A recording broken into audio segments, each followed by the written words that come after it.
Olá, hoje na aula sobre a declaração doutrinária das igrejas batistas ligadas à Convenção Batista Brasileira, a CBB, nós vamos tentar entender como esta declaração define a palavra igreja. O que é igreja para a declaração doutrinária das igrejas batistas? Vamos lá? Logo no início ele vai dizer assim: igreja é uma congregação local de pessoas regeneradas, batizadas após profissão de fé. É nesse sentido que a palavra igreja é empregada no maior número de vezes nos livros do Novo Testamento. Eu queria destacar algo aqui muito importante. Em nenhum momento deste início e em nenhum outro artigo vai definir igreja como sendo um local de adoração.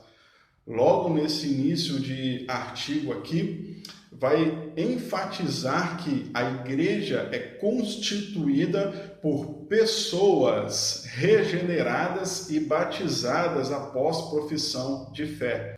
Note que em nenhum momento este artigo está afirmando que igreja é um local físico, ou um templo, ou casas. Nada disso é contemplado neste artigo, que afirma categoricamente que, de fato, a igreja é constituída por pessoas e não por locais de adoração. As casas, os templos, são locais onde a verdadeira igreja de Deus se reúne para adorar a Deus. Eu digo isso porque estamos gravando esse vídeo em abril de 2020 e estamos vivendo aí a pandemia mundial em que muitos não conseguem estar no seu templo para prestar verdadeira adoração a Deus. Da noite para o dia, muitos cristãos foram privados aí de estarem juntos exaltando o santo nome do nosso Pai nos templos que foram dedicados a este propósito. Mas a igreja em si, ela não deixa de existir apenas por não estar participando nos templos. A igreja de Deus pode estar e ela está em todos os lugares. A igreja de Deus pode estar dentro de um templo, a igreja de Deus pode estar se reunindo nas casas, a igreja de Deus pode se reunir debaixo do pé de árvore, como muitos templos nasceram.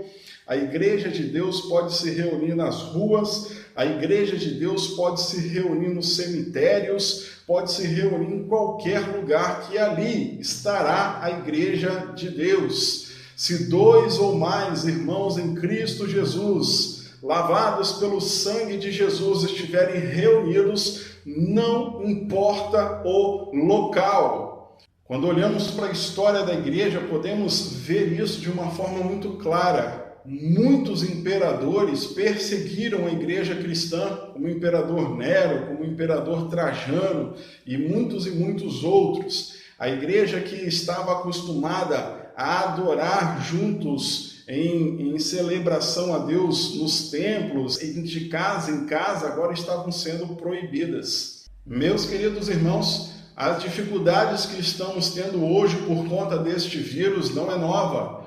Os nossos irmãos da igreja primitiva também tiveram dificuldades em se reunir, em reunir o povo de Deus em um só local para adorar e para exaltar o santo nome do nosso Pai. Durante séculos, a igreja cristã primitiva foi perseguida e teve que adorar a Deus nas catatumbas, nos cemitérios. Você já imaginou isso? Já imaginou se o seu pastor chega na sua igreja e diga: meus irmãos, as igrejas foram proibidas de adorar e agora, a partir de domingo que vem, nós vamos celebrar os nossos cultos lá no cemitério de nossa comunidade. Todos os domingos, 7 horas da noite ou meia-noite, estaremos lá exaltando a Deus. Já imaginou isso? Portanto, para de imaginar, porque esta foi uma realidade da igreja primitiva. que durante muitos séculos tiveram que cultuar a Deus nas catatumbas, fugindo do exército romano, fugindo dos imperadores romanos, fugindo de toda a estrutura de poder que existia em Roma. Os soldados romanos, eles eram supersticiosos e por isso tinham medo de entrar nos cemitérios à noite. E a única solução que a igreja teve foi de cultuar exatamente no local onde os soldados tinham medo de fiscalizar. E assim a igreja ficou séculos. Somente em 322 surge o primeiro imperador a não perseguir os cristãos. E aí essa perseguição cessa e os cristãos que estavam adorando a Deus nas casas, adorando a Deus nas catatumbas, fugindo do exército romano, fugindo dos poderes romanos, exaltando o santo nome do nosso Pai nos cemitérios durante 3 séculos. Não foram 3 dias, não foram 3 anos, não foram 3 meses, foram 300 anos, meus irmãos. 300 anos. Para ser mais específico, 322 anos que a igreja não conseguiu ter um local fixo de adoração. Um dia era no cemitério tal, outro dia era na casa da irmã fulana, para lubridiar, para driblar a fiscalização romana, e nem por isso a igreja deixou de existir. No ano de 322, o imperador Constantino constatou que naquele ano, apesar de não terem templos, apesar de terem sido perseguidos por diversos imperadores, apesar de terem sido jogados aos leões, apesar de terem sido espancados, maltratados, a igreja havia crescido numa proporção que em 322 já era a maior fé, a maior igreja que existia dentro do Império Romano. Mas do ano aí 62 depois de Cristo, com Nero, até com Constantino, a igreja cristã no mundo inteiro não teve um local fixo de adoração. Nem por isso deixou de ser igreja. Assim como o artigo está defendendo aqui, porque igreja não é um local de adoração, mas sim pessoas lavadas pelo sangue de Jesus, salvas pelo Cordeiro e devidamente batizadas. Aonde essas pessoas se reunirem, ali está a igreja de Deus. Então você pode adorar a Deus na sua casa, você pode adorar a Deus em qualquer lugar.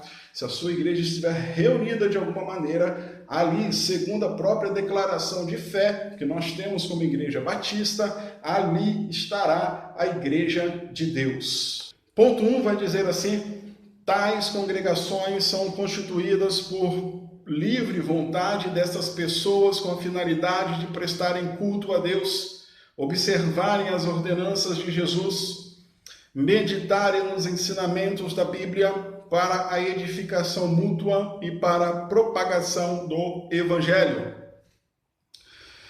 Então aqui está dando a funcionalidade da igreja. Nós já definimos que igreja não é um local, mas sim pessoas que se reúnem. Se reúnem para quê? Para aprender mais de Deus. Porque às vezes eu sei algo que você não sabe. E você sabe algo que certamente eu não sei. E assim juntos podemos aprender mais para a glória de Deus.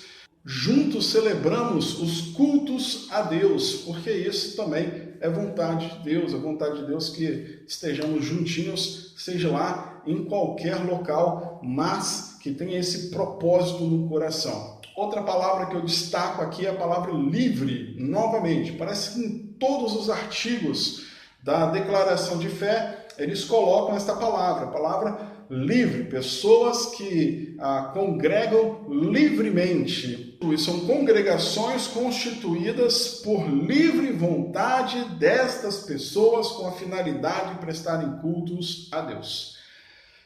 Parece que em todos os artigos essa palavra aparece, dizendo que quem está adorando a Deus dentro de uma igreja batista está ali por livre vontade e não porque alguém impôs algo sobre a sua vida. A fé não é imposta. Este é um princípio básico da declaração doutrinária das igrejas batistas. Aqueles que estão ali é porque aceitaram estar ali adorando a Deus junto conosco. Ninguém vai por pressão ou por obrigação, mas sim por livre vontade das pessoas. As igrejas neotestamentárias são autônomas, têm governo democrático, praticam a disciplina e se regem em todas as questões espirituais e doutrinárias, exclusivamente pelas palavras de Deus, sob a orientação do Espírito Santo. O que isso quer dizer? Quer dizer que as igrejas batistas adotaram um sistema de governo congregacional, em que a congregação local, a sua igreja local aí, é quem determina o que é melhor para ela mesma. É ela que determina. O poder máximo da igreja batista, evidentemente que abaixo de Deus, abaixo do Espírito Santo e das Escrituras Sagradas, é a Assembleia dos Crentes da congregação local. Não tem nenhum poder acima da congregação local. A própria declaração de fé, que nós estamos estudando aqui, é uma sugestão para que a congregação local adote esses princípios como sendo verdadeiros em sua igreja. Expliquei isso lá na aula de introdução, que se a igreja definir, assim como a minha igreja definiu em estatuto e em assembleia, que analisaremos todos os pontos da declaração doutrinária e traremos como verdade para a vida desta igreja, aí sim, aí a declaração doutrinária passa a ser uma regra também de fé e prática que apenas interpreta e colabora no discernimento da palavra de Deus, que é o nosso manual de fé e prática. Muitas outras igrejas não adotam esse sistema. Uma igreja católica, por exemplo, adota um sistema episcopal, em que existe um papa, e esse papa, então, ele dá ordem junto com seus bispos, cardeais, para todas as igrejas católicas do mundo. O sistema batista não é esse, nós não temos um papa, nós não temos um líder maior que dê ordens a todas as outras igrejas. Cada igreja manda em si mesmo. E esta é uma concepção que a declaração doutrinária está trazendo por analisar as igrejas do Novo Testamento. Logo lá no início, ela vai dizer que este modelo que nós estamos adotando é o modelo de igreja que aparece na maior parte das vezes nos livros do Novo Testamento. Então, o modelo congregacional para a declaração doutrinária é o modelo que mais se assemelha ao que as primeiras igrejas cristãs adotavam para si. As primeiras igrejas cristãs não tinham também um papa, um líder espiritual acima de todos que mandava em todos. Cada igreja determinavam as suas próprias questões e tomavam as suas próprias decisões. Eles não esperavam de uma igreja maior uma decisão para a sua igreja. Assim no Novo Testamento acontecia. Cada igreja tomava a sua decisão e é por isso que a Igreja Batista também procede desta maneira, entendendo que este é o modelo de igreja do Novo Testamento. O modelo episcopal que a Igreja Católica adota é um modelo que retrata o Antigo Testamento, que tinha um sumo sacerdote, o sumo sacerdote mandava em tudo, então, e aí eles substituíram a figura do sumo sacerdote pela figura do Papa. Mas, em uma análise do Novo Testamento, nós podemos ver que a igreja cristã dos primeiros séculos não agiam dessa forma e, por isso, então, as igrejas de hoje também não devem agir da forma com que se agia no Antigo Testamento. É um novo modelo de igreja que o Novo Testamento apresenta e é baseado neste novo modelo que as igrejas batistas estão estruturadas. Ponto 3. Há nas igrejas, segundo as Escrituras, duas espécies de oficiais, pastores e diáconos.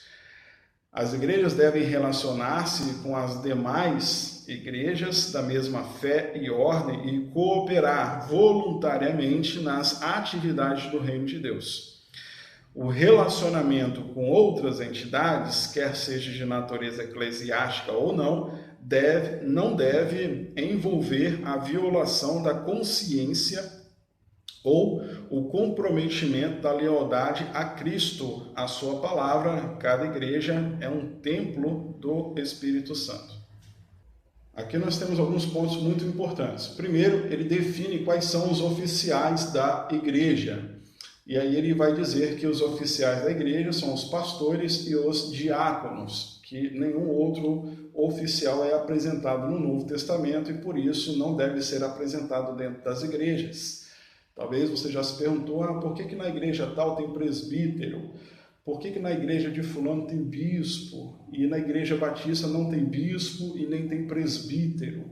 Apesar dessas palavras aparecerem na Bíblia em alguns versículos. É porque na interpretação da declaração doutrinária, na interpretação dos melhores exegetas, nós compreendemos que as palavras aí, presbítero, bispo ou pastor, significa a mesma coisa. Ele era o líder da igreja. Em uma região se chamava bispo, na outra presbítero e na outra pastor. Mas tudo isso significa pastor e por isso então só existe o pastor como líder da igreja. E o diácono então também aparece biblicamente e por isso é reconhecido aí na declaração doutrinária. Outro aspecto importantíssimo é que, apesar de termos acabado de dizer que cada igreja rege-se por si própria, toma as próprias decisões, é autônoma, ela deve se relacionar com outras igrejas da mesma fé e ordem, para fazer a obra de Deus, para fazer a vontade de Deus. E é aí, então, que notamos a importância das convenções, a Convenção Batista Estadual, a Convenção Batista Nacional, a Convenção Batista Mundial, a Junta de Missões Estaduais, a Junta de Missões Nacionais, a Junta de Missões Mundiais, são organizações que tentam cumprir com este quesito, unificando todas as igrejas, que são autônomas em si mesmas, unificando todas elas em uma só direção, que é a glória de Deus. E é daí então que enviamos missionários para o mundo inteiro, é daí então que enviamos professores para ensinar a palavra de Deus, que nascem nos seminários, que nascem nas casas, que ensinam novos pastores, que ensinam novos educadores, que ensinam os ministros de música e lideranças em todos os aspectos. É através dessa união, então, que vem pelas convenções que nós realizamos a obra de Deus. Daí a importância, então, do cumprimento de tudo isso, de nos unirmos para a glória de Deus. Como faremos isso? Através de nossas convenções. Se a sua igreja não tem contribuído, faça aí um apelo à sua igreja. Diga para o seu pastor, para a sua liderança, para a sua igreja. Olha, um dos nossos princípios básicos é esse, é se unir para ser mais forte e fazer mais para Deus. Se a nossa igreja não está cumprindo, talvez seja um momento de orar, de clamar e de mudar para que possamos, em nome de Jesus, fazer parte de tudo isso para a glória do santo nome do nosso Pai. Ponto 4, e finalizando, vai dizer assim: há também no Novo Testamento um outro sentido da palavra igreja, em que ela aparece como reunião universal dos remidos de Deus, dos remidos de todos os tempos, estabelecida por Jesus Cristo e sobre ele edificada, constituindo-se no corpo espiritual do Senhor, do qual ele mesmo é o cabeça. Sua unidade é de natureza espiritual e se expressa pelo amor fraternal, pela harmonia, cooperação voluntária, na realização dos propósitos comuns do reino de Deus. Então, o último significado aí da palavra igreja é que ela é o corpo de Cristo e que Cristo é o cabeça desta igreja, que mesmo separada geograficamente, parte da igreja está aqui, parte da igreja está nos Estados Unidos, dos nossos irmãos em Cristo Jesus, parte da igreja está no Japão, está na Europa, está na França, está na Inglaterra. Nós estamos separados geograficamente, separados culturalmente, separados pela língua, mas estamos juntos pelo corpo de Cristo para fazer a obra de Deus. Então, que voluntariamente, assim como o ponto 4 discerniu, que voluntariamente possamos nos filiar a essas alianças e convenções que existem no mundo inteiro, para que, como corpo de Cristo, possamos juntos ser mais fortes para a glória de Deus. Espero que tenha compreendido um pouco mais da declaração doutrinária. Te aguardo na próxima aula. Que Deus te abençoe.